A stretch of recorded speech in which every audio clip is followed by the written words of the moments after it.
Hello tout le monde, donc les vacances sont bientôt terminées, je suis désolée de vous l'annoncer, mais la bonne nouvelle c'est que les vidéos Back to School reviennent et donc pour cette année j'ai décidé d'en refaire une avec des DIY et compagnie, j'espère vraiment qu'elle va vous plaire et on va commencer tout de suite avec la partie make-up.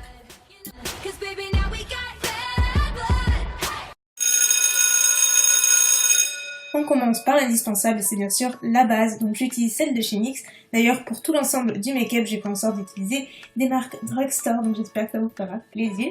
Ensuite pour la palette, j'ai choisi d'utiliser cette jolie palette nude dans les tons rosés de L'Oréal. Je commence par prendre ce fard mat que je vais placer dans le creux de ma paupière pour apporter un petit peu plus de définition, tout en restant quand même dans des tons assez nude et naturels, mais un tout petit peu de couleur quand même. On passe à mon fard préféré de la palette qui est ce joli pêche légèrement satiné qui est hyper lumineux, juste assez, mais qui reste quand même super naturel. Vous voyez que c'est pas tout un tas de paillettes, c'est pas franchement l'occasion pour en porter, mais ça unifie et surtout ça réveille le regard et j'en place tout le long du 3/4 de ma paupière.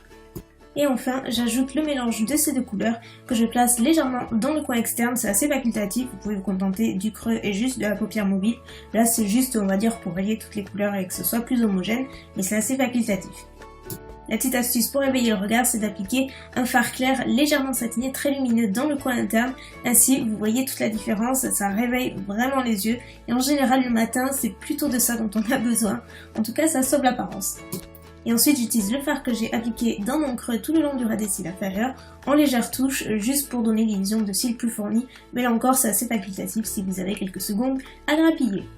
Autre petite astuce pour avoir un regard super éveillé, c'est d'utiliser un crayon couleur chair, ainsi ça va neutraliser les petites rougeurs que vous pouvez avoir, c'est magique. Le seul truc qui ne soit pas de drugstore, c'est cette base Dior, mais je ne pouvais pas m'empêcher de l'utiliser, c'est une base blanche qu'on met avant le mascara, et en fait ça multiplie les effets du mascara en question que vous allez utiliser, ça apporte plus de longueur, plus de volume, c'est juste génial, je vous en ai parlé dans mes favoris, et voilà, je voulais vraiment l'utiliser, et après j'utilise le mascara, Cils Sensationnel de Jenny Maybelline que j'adore, c'est franchement un bon combo et vous voyez à la fin que les cils sont quand même vachement présents et ça j'adore.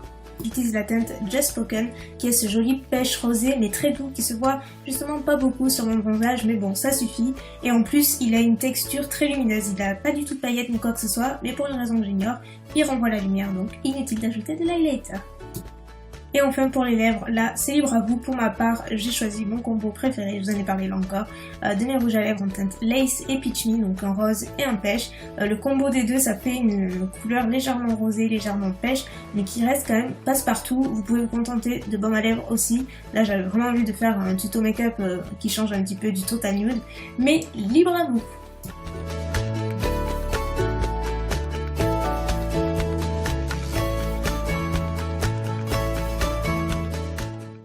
Pour la tenue, j'ai choisi quelque chose qui me correspond, dans lequel je suis confortable et que je me verrai tout à fait porter à l'école si j'y allais ou au travail, peu importe. Voilà, c'est un style plutôt passe-partout mais qui reste chic, romantique et élégant. C'est plutôt mon style à moi, on va dire. Et voilà, c'est assez minimaliste mais j'aime beaucoup l'ajout d'accessoires et voilà, de sandales et tout.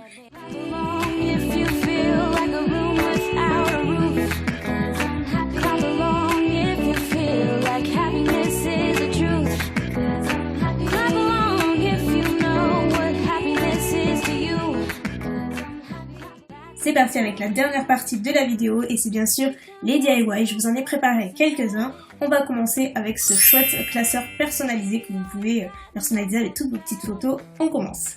Donc je vais commencer par aller chercher des photos que j'aime bien et qui m'inspirent. Donc ça va de tout, de la nourriture à des paysages, à des villes, à des photos perso, de tout. Donc pour ça, rendez-vous Google, je tape par exemple Los Angeles. Petite astuce, si vous voulez un code couleur en particulier, vous pouvez aller dans l'outil de recherche et choisir la couleur rose par exemple. Je veux que ce soit la couleur dominante du dessus de mon classeur, je trouve ça assez girly. Vous pouvez également choisir le format d'image, etc. Et après, vous n'avez plus qu'à choisir votre image préférée. Vous pouvez en choisir plusieurs pour avoir un maximum de choix à la fin. Donc moi, comme je l'ai dit, j'ai choisi Los Angeles, j'ai regardé sur Tumblr, sur Pinterest, j'ai regardé des donuts, des cupcakes, tous ces petits trucs qui m'inspirent, toutes ces belles images que je trouve vraiment jolies et voilà, que je trouve particulièrement adaptées de mon côté. Et donc là, pour le coup, c'est super personnalisé. Ensuite, je vois un petit peu combien de photos je veux sur chaque planche de page. Pour info, moi j'ai utilisé du papier photo, vous pouvez utiliser du papier simple, c'est juste que le papier photo, ça fait un rendu glacé très joli, que moi j'aime beaucoup. Et puis après, on fait marcher l'imprimante et il n'y a plus qu'à attendre et ça sèche très vite. Voilà le résultat une fois que tout est imprimé et ensuite il faut passer à la partie découpe. Je ne sais pas vous, mais moi je déteste découper, mais vraiment c'est un truc que je ne supporte pas. Et bon là j'avais pas vraiment le choix, vous voyez.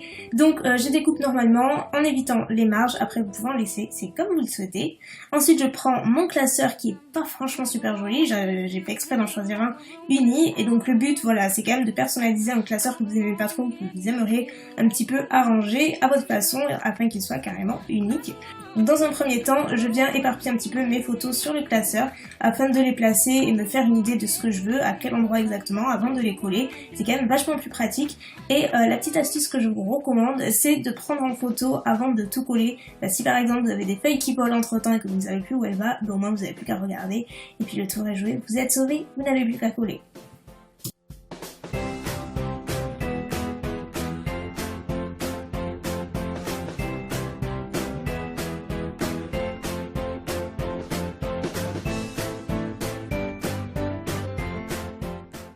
Ensuite on passe aux touches de finition grâce au masking tape qui est probablement à tous et à toutes nos meilleurs amis pour la rentrée, pour customiser nos affaires. Ça se trouve partout dans les rayons de loisirs créatifs, vous avez différentes couleurs, différents motifs, c'est juste excellent, ça se colle sur un grand nombre de surfaces, c'est vraiment très bien. Donc là moi j'ai décidé de coller celui-ci qui vient de chez Emma aux quatre coins du classeur, au niveau tout de la longueur, de la largeur. Je trouve que ça rappelle bien les touches de rose, et puis voilà, ça permet aussi de fixer les photos, et puis ça permet de faire joli, surtout. J'avais envie que ma photo du centre soit plus ou moins la principale et celle qui accroche l'œil. Donc j'ai voulu faire le contour de la photo avec ce joli masking tape en paillettes fuchsia que j'ai collé tout autour. Et je trouvais ça bien sympa. Encore une fois, un rappel de rose. Et puis qui n'aime pas les paillettes, pas vrai? Pouce vert pour ceux qui aiment les paillettes. J'en ai rajouté également tout le long de la tranche du classeur pour enlever un petit peu cette couleur que j'aimais pas trop. Et puis nous voilà avec un tout nouveau classeur que personne d'autre n'aura. C'est pas trop cool ça? Et tadam, voilà le résultat. Alors certes ça prend un petit peu de temps, mais franchement à la fin ça vaut vraiment le coup selon moi. Par ailleurs je vous conseille de couvrir votre classeur ou votre livre, parce que vous pouvez le faire sur n'importe quel livre également, pour éviter d'abîmer les photos. C'est une bonne petite idée que je conseille fortement. Et puis voilà, il vous durera toute l'année, peut-être même plusieurs années. Dans ce troisième DIY, je vais vous montrer comment redonner vie à votre vieux pot à crayon. Par exemple, celui-ci, je le trouvais totalement hideux et pas du tout à mon image, on est d'accord. Donc pour faire ce DIY, il vous faut plusieurs choses. D'abord du papier cadeau de votre choix, un ruban assorti, des ciseaux et bien sûr un pot à crayon. Donc je commence par découper la longueur et la largeur donc du papier cadeau qu'il me faudra en fonction de la taille du pot à crayon. Donc là il vous suffit juste de mesurer et ensuite d'enrouler tout autour de votre pot à crayon. Essayez de rabattre les bordures pour que ça fasse plus clean. Et j'ai rajouté du scotch double face à l'intérieur pour que ce soit plus nickel. Et ensuite j'ai rajouté mon petit ruban tout autour, j'ai fait le petit nœud. Et voilà, le tour est joué, ça prend vraiment pas longtemps et ça transforme n'importe quel vieux pot à crayon.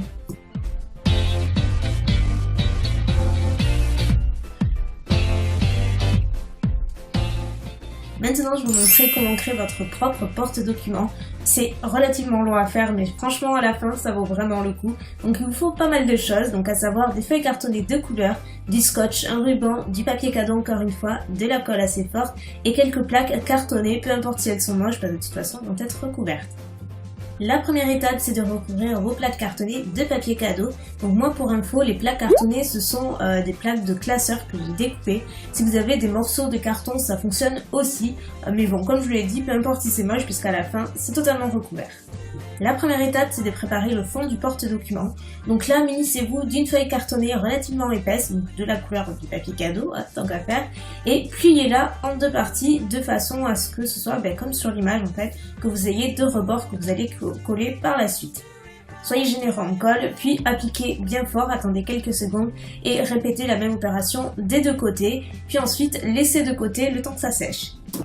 Troisième étape, avec d'autres feuilles cartonnées, on va plier donc plusieurs feuilles en accordéon comme ceci. Donc j'espère que vous comprenez, c'est pas évident à vous montrer. J'espère que les images suffiront.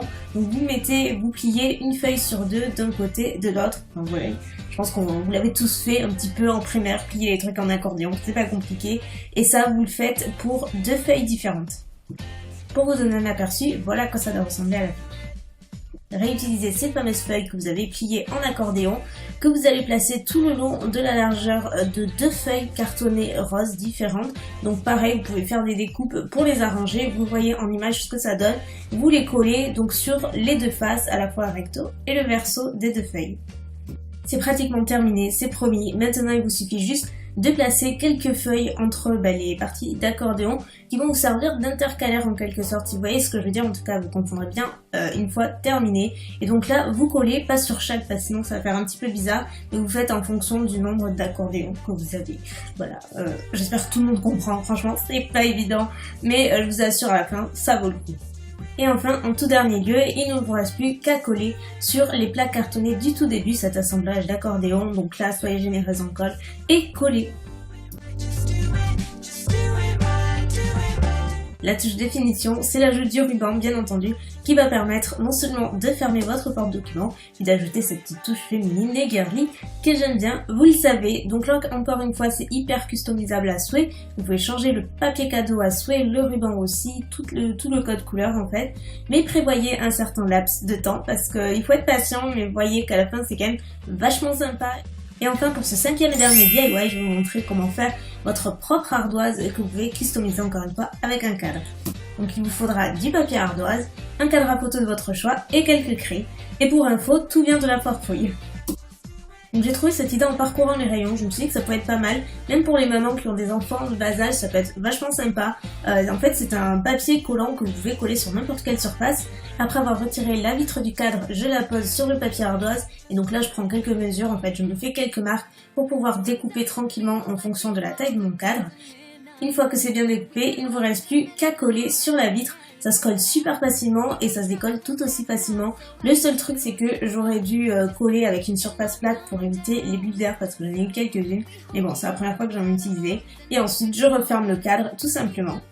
Donc moi évidemment j'ai écrit Back to School à ce moment-là parce que je savais pas quoi écrire d'autre, mais bien entendu vous pouvez vous en servir comme note en fonction de post-it et en plus ça s'enlève avec une simple éponge humide, ça s'enlève hyper facilement. Vous l'accrochez au mur et puis voilà, vous pouvez écrire tout ce que vous voulez ou juste en déco ou même pour vos enfants, vos petites soeurs, vos petits frères, c'est le genre de trucs qu'ils vont adorer. Là, ça termine la fin de cette vidéo des DIY et compagnie. J'espère vraiment que vous aura plu autant que l'année dernière. Si vous voulez voir plus de conseils, plus de DIY, je vous conseille d'aller voir la vidéo Back to School que j'ai fait l'année dernière qui sera en complément de celle-ci. Sur ce, je vous souhaite une très belle rentrée, je vous fais des millions de bisous et à très vite.